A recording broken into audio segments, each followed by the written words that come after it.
Alrighty, so today we are going to talk about the last team that we're going to talk about in the moving forward series before I talk about the finalists. That is the Vancouver Whitecaps and Inter Miami, and I'm planning to do those video this weekend, and then we'll definitely be starting the season preview. I might start as soon as Monday in terms of talking about teams that's going to be involving in the CONCACAF Champions Cup that are MLS team, and then we'll talk the rest because in about a month time the new MLS regular season begins. So I got to get to it when it comes to doing the season preview. There's going to be days I might have to do two or three to just kind of speed it up. But looking at NYCFC in terms of last season, well, for NYCFC last season, it almost felt like a 2021 season all over again, where this was a team that definitely came into the playoff hot after doing very well to finish off the season, right? That momentum into the playoffs as well. And unfortunately, though, unlike 2021, where it resort into an MLS Cup win, they didn't quite do so in this year. It is still a pretty spirited run that they had. They made it all the way to the Eastern Conference Final, a spot that I don't think a lot of NYCFC fans thought that it was possible, especially of what happened in the first half of the season when this team was mediocre at best. But unfortunately, they ran into the Inter Miami juggernaut. And if we know anything about Inter Miami in terms of what they've done in the playoffs, especially throughout the Eastern Conference playoff, they have pretty much shown no mercy to all the team that face against them. And yeah, they definitely did not show mercy to NYCFC, especially in the second half. Really ran away with that Eastern Conference final win on their way of eventually lifting the MLS Cup. But with that being said, they did finish with a 17-5-12 record, finished with 56 points. They scored 50 goals this season while allowing 44 goals with a +6 goal differential. And they finished fifth in the Eastern Conference, and they made it all the way to the Eastern Conference final. But like I said, they ran into the Inter Miami juggernaut, and they got absolutely blown out in that game. Though I say that, they got blown out in the game, it's also important to know that when you look back at that game, the game didn't really got ugly until Inter Miami scored that third goal around the 67th minute mark. NYCFC was kind of still in this game for a bit and have there's some bounces that go their way. Maybe they could have mounted a comeback in terms of this game, but you just kind of had a sense as soon as that third goal went in, all the momentum goes in Inter Miami favorite, and next thing you know, that third goal quickly turned to four, and then eventually turned five by the end of that night. Top goal scorer for this team is Alonso Martinez, who most likely is not going to be available for majority of next season after he suffered that torn ACL during the international break. Like that is just a brutal break for NYCFC. Like if there's one thing of losing a player during games, but literally the two worst way for teams that have to deal with season ending injury that is not during game is either doing training or when a player is gone for international break. Like you basically had no control in terms of it, and yeah, it's just so brutal. The fact that eventually he of course suffered a season-ending injury. Though I will say that when it comes to the game against Inter Miami, I don't know if Alonso Martinez would have made too much difference in that one. I mean, maybe he might do in terms of being a little bit more clinical in terms of the finishing, but yeah, I think even with Martinez being there, they were no match in that game against the Inter Miami juggernaut. Then you got Hannes Wolf, who had a very underrated kind of season with an 11 goals to his tally, followed by a couple of guys with 3 goals: Andre Pereira, Julian Fernandez, and Nico Markel Nico Fernandez Markel with three goals. Top assist leader, it's still Maxi Morales. It's hard to believe that in the year of 2025, Maxi Morales is still leading this team in terms of the assists. That just shows you how much of an ageless wonder he is, and a guy that we thought Father Time kind of caught up to him last year, and no, he's still are defeating Father Time nowadays, and kind of continue to do that with now him signing a new contract with the team as well. I mean, I guarantee you that once Max Morales eventually called to quit in his career, that new stadium that they're building in Queens, there's going to be a statue of Maxi Morales in front of that stadium. I mean, he is just such a legend of this team. Been with this team for such a long time now. Even though there's been rumors of him going back to Argentina, he has state his claim in terms of still helping the team, and even last season. I mean, I think the most shocking thing, besides the fact that he was the top assist leader of this team, is the fact that he played every single minute last season as well. He started every single game last year, and for a guy as old as he is and still able to do that, I mean, I just don't know how he does does it last season. I mean, it's quite incredible to see. And there was not any point you kind of a little concerned the fact that they overplay him. He still looked pretty good for the entire time when he's playing. And yeah, you got to say he is seriously an ageless wonder. He's getting to the level of DeMarcus Beasley level of ageless wonder when it comes to continue the defeating fodder time and continue to look like the guy that he was just a couple of years ago when he was really the main playmaker for this NYCFC team. Then you got Hannes Wolf again, a very underrated season. A lot of people talk about how good he's been had this season with 7 assists, followed by Julian Fernandez with 5 assists, Augustine Ojeda with 5 assists, and Justin Hack, who's no longer on this team, which I am shocked to see that NYCFC decided to let him walk, especially of how much upside he has to this team. But he ends up with four assists in terms of around the top 5 assist leader. And for those of you wondering where did Justin Hack win, well, he went to the LA Galaxy this off season. So the best win of the season, I'm gonna go with the 3-2 Derby win that they had against the New York Red Bulls. So that was the game that kind of complete the New York Derby sweep, which is something that we usually don't see happen very often. We usually do not see one of these New York team winning both of the matchup to complete the double, but that's what NYCFC did, and I think this was even more impressive than what we saw early in the season when they won 2-0. Because one, it was on the road, which NYCFC and we know that they're a team that tends to struggle on the road. Although I think this season, as the season goes along, their road form definitely got a lot better compared to in the beginning of the season, where it was almost like automatic L every time that they're on the road. But what's even more important about that game is that was a game between two New York team that was kind of started being on the fringe a bit in terms of being above the red line, and they need to get a big victory to keep themselves above that. And with NYCFC getting that big victory like that, it's no wonder why they eventually not only keep themselves above water in the red line, but also we see the other team, the losing team, the New York Red Bulls, ends up didn't make it to the playoffs for the first time in 15 season. So worst loss of the season. This was actually a tough one, and you would be surprised that I say that it's a tough one because usually when a team made it to the Eastern Conference final like this and finished with respectable fifth place in the Eastern Conference, you wouldn't think that I would have trouble in terms of choosing what's the worst loss of the season because usually maybe teams don't have a lot of bad losses, but for NYCFC, there was a lot of bad losses this season, especially in the beginning of the year where, I've talked about the biggest issue with this team of the fact that for whatever reason, when this team play against good teams, especially at home, that is, when they face the likes of Cincinnati, Nashville, when they were doing well, and even Columbus as well, they get resort again. They not only get resort, but they get wins against them as well.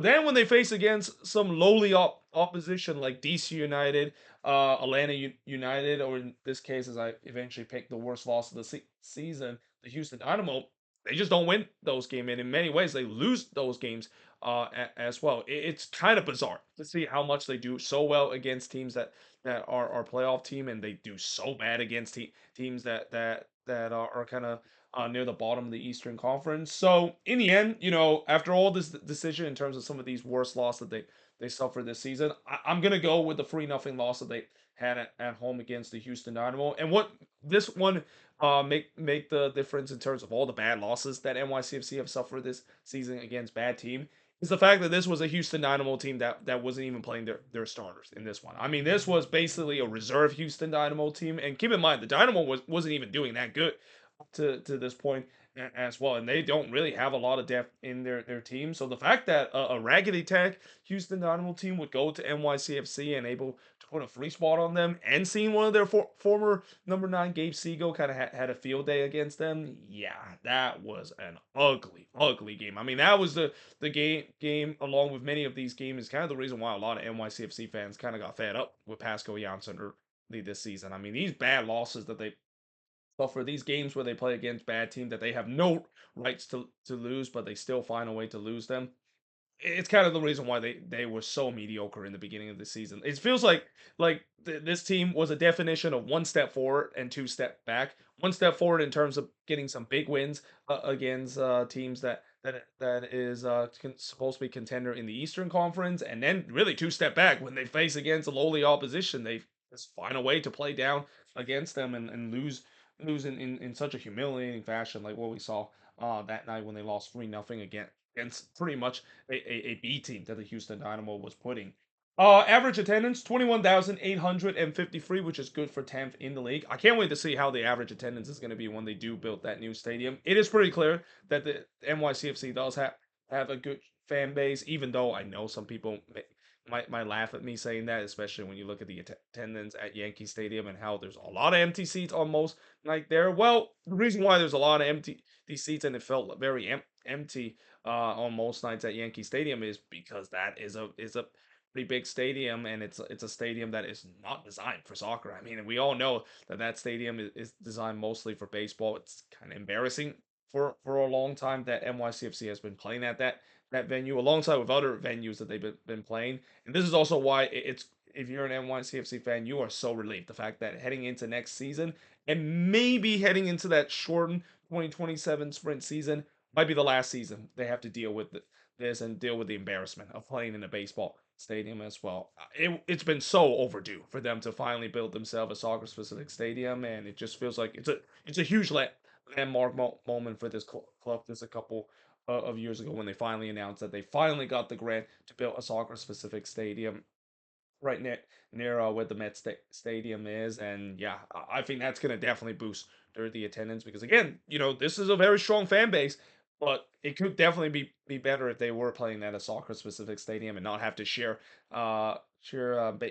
baseball stadium kind of venue with both with the Mets and the Yankees throughout the season and give us some really terrible kind of looking feel and just terrible sight line as well. I mean, it's every time when I watch an NYCFC game and when I watch them playing at a baseball stadium, I it almost kind of cringe myself in terms of how in the world in the year of 2025, in the year where every MLS team, well, most MLS team have now got themselves a soccer specific stadium, that we still have to deal with this kind of situation in the year of 2025. MVP of this team, I'm gonna go with Alonso Martinez. I was very tempting to go with either Maxi Moraes or Hannes Wolf as well, but in the end, Martinez was really the guy that really supplement on the goal scoring. And what's kind of crazy is the fact that he can even be better. I mean, when you look at his expected see goal, I think he's still underperformed because of the way that there's games where he has struggled in terms of his finishing, and if he was a little bit better in terms of that finishing, he would have easily had 20 plus this season and would be definitely gunning for the golden boot, and that maybe is something that he'll definitely hope to improve in this game, though it's not going to be easy with him coming back from a torn ACL injury, and again next season it feels like he's probably going to miss majority of next year as well. Disappointment, this one might be a little harsh and I'm kind of nitpicking here a bit, but I'm going to go with Julian Fernandez as a disappointment, and the reason why I feel like this is kind of a little harsh and maybe a little nitpicking is the fact that he's been kind of playing as a backup alongside with Alonso Martinez as well. But with his upside that he has, and I know he has a lot of good potential, he really hasn't kind of showed that in the two seasons so far with NYCFC. You just kind of had a sense that it will eventually come, but we'll see whether or not if that's going to be the case heading into next season as well. Young player to watch. This one was a bit tough one because this NYCFC team have a lot of good young talent that is spread out throughout their roster, and a good honorable mention I would say in terms of young talent is Seymour Reed. He is a guy that is a very electric kind of player, only 17 years old, and can potentially maybe even break into this team as soon as next year as well, especially with the crisis that they have in the number 9 position. But in the end, I got to go with Johnny Shore. I mean, he is a guy that really kind of came out of nowhere last season, a guy that we didn't really hear too much about, but we if you're an NYCFC fan, you know that he has a lot of side last season coming into this team. But I was not expecting him to play almost every single minute. Like he really solidified that midfield position like nobody business, and he turns out to be a guy that again it's hard to believe he's still only 18 years old. Imagine with him being a regular starter, how much better he could get with this NYCFC team, and especially he's definitely a guy that if the upside is definitely there, and if he continue his potential, we can talk about U.S. men's national team material that we're seeing with Johnny Shore in the future as well. So what went right for this NYCFC team? So the second half of the season they definitely found some good form, and a big part of that led to kind of what we saw almost in the 2021 MLS Cup run. The 2021 MLS Cup run was all lit because of them having a great second half of the season and heading to the playoff hot. And it feels like it was the same case this year as well. They head into the playoff hot and kind of was a little bit of a dark horse among all the good teams in the Eastern Conference. And next thing you know, they beat a couple of good team, take down Charlotte FC and limit them with only one goal, and even beat the Philadelphia Union, the Supporter Shield winner as well on their way to the Eastern Conference Final. And then, as I mentioned, they have a lot of good youth players that should be better next season as well. And it's not a big surprise that this team has a lot of good young talented player. The CFG Youth Academy system, or the Youth Academy system that NYCFC has built from CFG, has definitely been there. I mean, there's a reason why we also look at elsewhere in the City Football Group and the main team in the City Football Group. We always see Man City develop some really good young talented player, and it feels like it's kind of the same thing with NYCFC. And it also kind of helps the fact that you are literally in an area that is rich when it comes to soccer talent. There's a reason why the New York Red Bulls for a long time has been such a good academy, because the area that around them, the New York area, uh, arguably is probably the hotbed when it comes to youth talent. You can find all sorts of youth talent in the New York area, and NYCFC is definitely taking a huge advantage of that as well. So what went wrong in terms of this team? Early I talked about them playing down to competition. I think that is got to be something that has to mention, and that is going to be something that NYCFC fans are just so frustrated about this team. Like, this team theoretically could definitely be right up there in terms of maybe competing for to a top three in the Eastern Conference if they didn't just lose to teams that they easily should have beat. So the likes of the Houston Dynamo early this season at home, the likes of Atlanta United this season, dropping points against DC United, these bottom feeder, and even losing to Montreal as well in some of these games. Like, these are teams that are literally not only teams that did not make it to the playoffs, but they're a bottom feeding kind of team. These are among the worst team, not only in the East, but among the worst team in the league. And the fact that they're not getting points against those teams, it's no wonder why NYCFC fans were so frustrated with this team. Because again, as I said earlier before, it feels like one step forward of them for all those the FC Cincinnati and Nashville kind of win that they had at home is two step back with them losing to teams that they easily should get all 3 points, both at home and on the road as well. And then, of course, they ran into the Inter Miami juggernaut. And I will say that, the Eastern Conference final game was kind of in some way maybe a little bit similar to what we saw in the last time when both of these teams face off against each other at earlier this season in New York, where, in that 4-0 win that Inter Miami had against NYCFC, don't let that scoreline distract the fact that NYCFC were the better team in the first half. They had a lot of chances in that game to maybe get a big get a couple of goals switching against this Inter Miami team. But how many times we said this before? When you don't take your advantage against this Inter Miami side, we know Miami has some dangerous weapon on their team, and just tons of difference maker. And the GOAT himself will definitely create one magical moment, and next one, you're down against Inter Miami. And then, of course, losing Alonso Martinez and Justin Hack, it's definitely a big blow for this team heading into next season as well. I'm still shocked the fact that they decided to let Justin Hack walk like that. I think is going to be a huge mistake for this team, especially of how good he solidified that defense last season and really have a breakout year. And then, of course, losing Alonso Martinez again. This is one that is kind of out of their control. It's so unfortunate to see him down that torn ACL during the international break with Costa Rica. So as a result, now looking forward to this team heading into next season. There's no doubt that they need to have a DP and U22-9. The problem is they're maxed out when it comes to their premium spots as well. They're maxed out in terms of their DP and also their U22 spot as well. One of their U22 players is actually on loan right now. So yeah, again, there's no doubt that they're gonna have to try to get rid of one first. They're probably gonna have to use a buyout as a as a resort.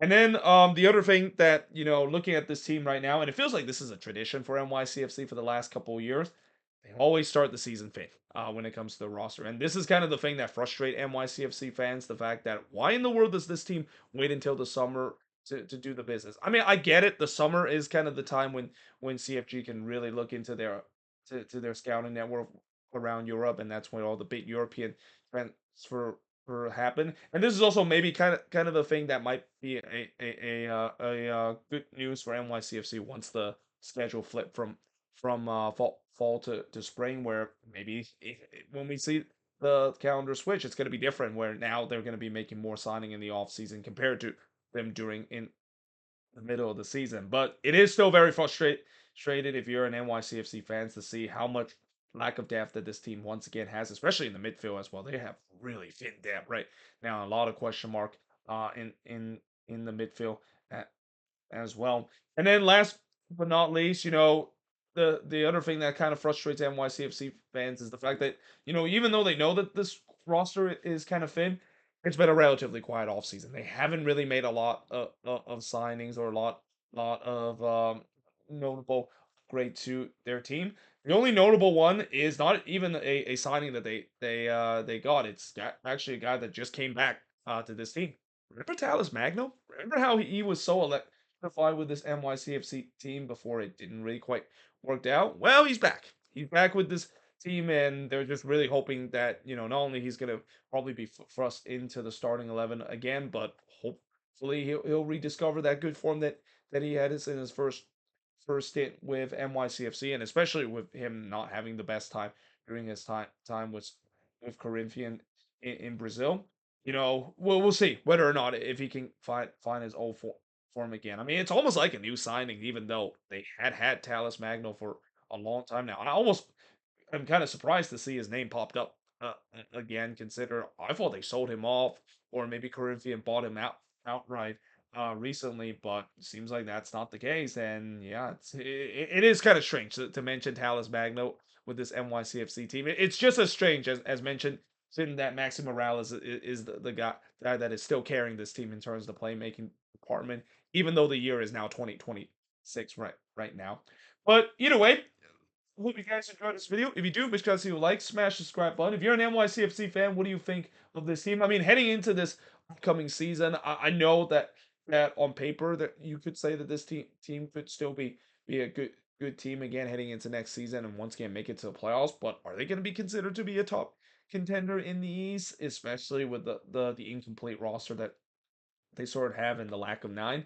That's I think is going to be a big concern, and the thing that will frustrate NYCFC fans, that it feels like with all the great progress that they made last year of making that surprising Eastern Conference final run, that doesn't feel like the front office is really adding too much in terms of it feels like maybe they might take a step back next season. But either way, let me know in the comments below if you agree with that, and if you're an CFC fan, what is the MVP, disappointment, young player to watch, what went right, what went wrong, and most importantly, moving forward, how is this team going to look heading into next season? But until then, hope you guys enjoyed this video, and I will see you guys next time.